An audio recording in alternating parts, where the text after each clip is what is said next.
நீலகிரி, கோவை உள்ளிட்ட மாவட்டங்களில் 17ஆம் தேதி வரை மிக மற்றும் அதி கனமழை பெய்ய வாய்ப்புள்ளதாக சென்னை வானிலை ஆய்வு நிறுவனம் எச்சரித்துள்ளது. வளிமண்டல மேலடுக்கு சுழற்சி காரணமாக தமிழகத்தில் பல்வேறு பகுதிகளில் மழை பெய்து வருகிறது.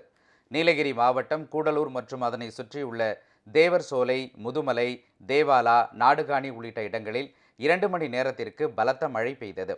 இதேபோல் அரியலூர் மாவட்டம் செந்துறை, ஜெயங்கொண்டம் பகுதிகளில் நேற்றிரவு இடி மின்னலுடன் கனமழை கொட்டி தீர்த்தது. ஈரோடு மாநகராட்சிக்குட்பட்ட பகுதிகளில் பலத்த காற்றுடன் கனமழை வெளுத்து வாங்கியது. இதன் காரணமாக சாலைகளில் கழிவு நீருடன் கலந்து மழைநீர் தேங்கி நின்றதால் ஊர்தி ஓட்டிகள் சிரமத்திற்கு ஆளாகினர்.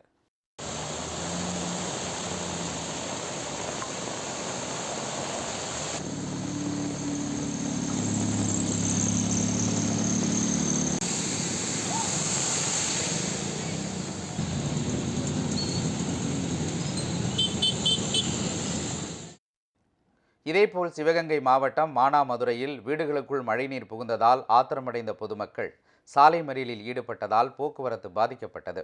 இந்த நிலையில் வருகிற 17ஆம் தேதி வரை மிக மற்றும் அதி கனமழைக்கு வாய்ப்புள்ளதாக சென்னை வானிலை ஆய்வு நிறுவனம் எச்சரித்துள்ளது. செங்கல்பட்டு, காஞ்சிபுரம், ராணிப்பேட்டை, திருவண்ணாமலை உள்ளிட்ட 8 மாவட்டங்களில் இன்று கனமழை பெய்ய வாய்ப்புள்ளதாக தெரிவிக்கப்பட்டுள்ளது. மேலும் நீலகிரி, கோவை, தேனி, தென்காசி, திருநெல்வேலி, கன்னியாகுமரி உள்ளிட்ட மாவட்டங்களில் 17ஆம் தேதி வரை கன மற்றும் மிக கனமழைக்கான எச்சரிக்கை விடுக்கப்பட்டுள்ளது.